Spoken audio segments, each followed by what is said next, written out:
अभिलाषा और आकांक्षा है। बोली गोविंद भगवान की। भैया धीरे धीरे परीक्षित बड़े हो रहे हैं।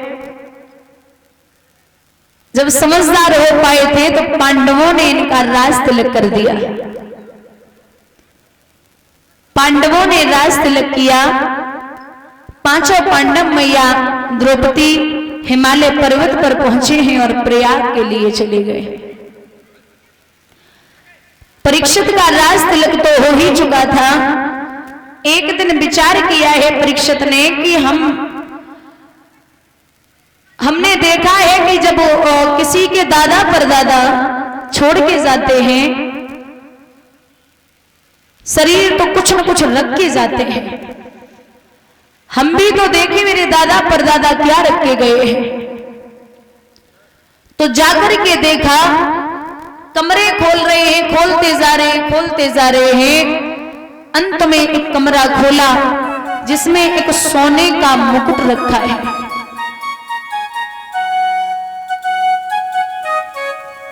परीक्षित ने वो सोने का मुकुट अपने सिर पर धारण किया और शिकार खेलने के लिए चले।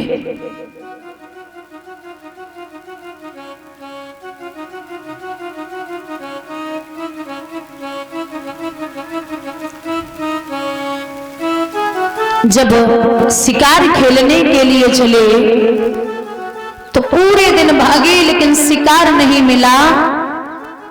अंत में क्या देखा है कि एक झाड़ी से छिपके बैठ गए।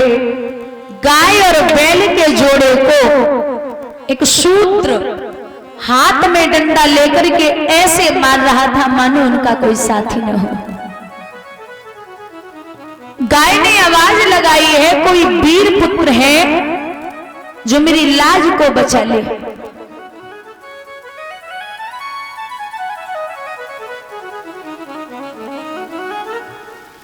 परीक्षित ने धनुष पे बाण चढ़ा लिया और जवाब दिया कि निधड़क हो निर्भय हो कपिले, सेवक सेवा में हाजिर है। विश्वास रहे मैया मेरा तुझ पर सर्वस्व निछावर है।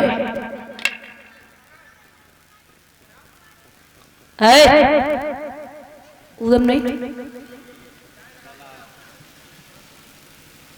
डंडा रखा उधर नीचे मारूंगी मैं। कायदे से बैठे रहो। बैठ जा बच्चा, सही से बैठ जा। और जूते पहन के थोड़ी बैठा जाता पंडाल में। कल समझाया था, सुनते तो है ही नहीं। सोच रहे होंगे ऐसे बहुत आए और बहुत चले गए, तुम्हारी क्या सुनेंगे हम। लेकिन सुन लिया करो बंधुओं। यहां जवाब दिया कि मां मैं हूं ना, तुझे चिंता करने की जरूरत नहीं है। तो सूत जी बोले हे सौनकादिक ऋषियों, आपको पता ही ये गाय कौन थी और ये बैल कौन था और इन दोनों को जो मार रहा था वो कौन था? बोले जो ये गाय है ये पृथ्वी मैया है, जो बैल है वो धर्म है। धर्म के 4 चरण होते हैं, सत्य, तप, दया और दान। लेकिन वो बैल एक ही पैर से भाग रहा था। बोले 3 पैर कहां गए? जवाब दिया जब सतयुग था तब 4 थे, जब त्रेता युग आया तब 3 बचे, जब द्वापुर आया और अधर्म बढ़ा तब 2 पैर बचे, जब कलयुग ने अपना चरण दबा लिया तो सिर्फ 1 पैर बचा है। इन दोनों को जो मार रहा था वो कौन था? बोले वो कोई और नहीं, साक्षात कलयुग था। कलयुग की जो उम्र है,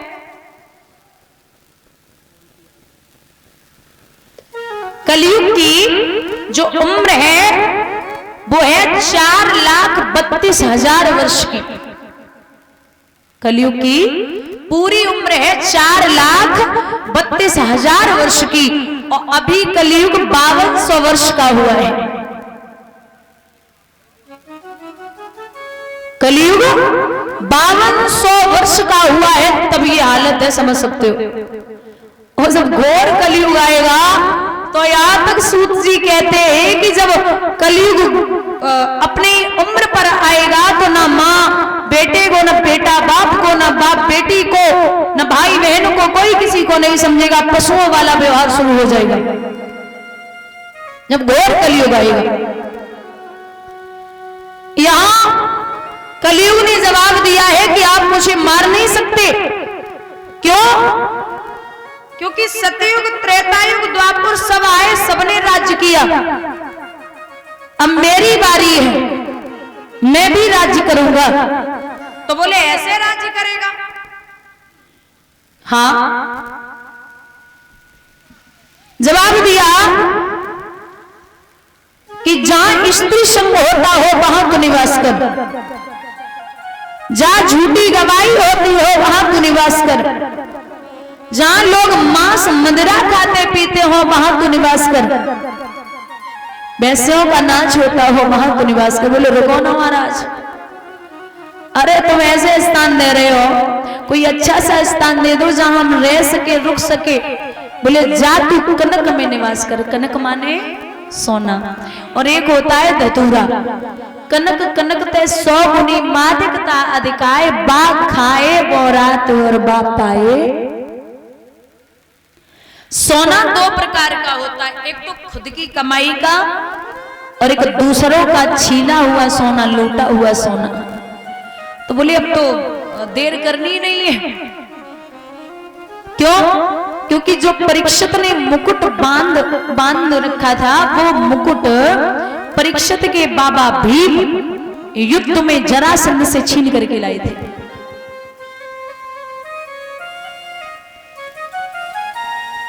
जो मुकुट परीक्षित ने बांध रखा था, वो परीक्षित के बाबा भीम जरासंध से युद्ध में छीन करके लाए थे मुकुट।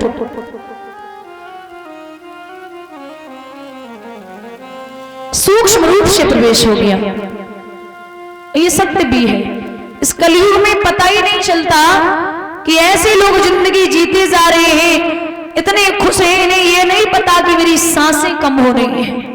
एक एक का हिसाब भगवान के पास है। तू या इतना खुश हो रहा है कि मैंने ये कर लिया, मैंने वो कर लिया, और भगवान ऊपर बैठे बैठे प्रसन्न हो रहे, कह रहे हैं ये ठीक है, तेरी इतनी सांसें कम हो गई है, तुझे इसका कोई हिसाब किताब नहीं है। लिखा है जगी जावे मन कब से भयो सवेरो,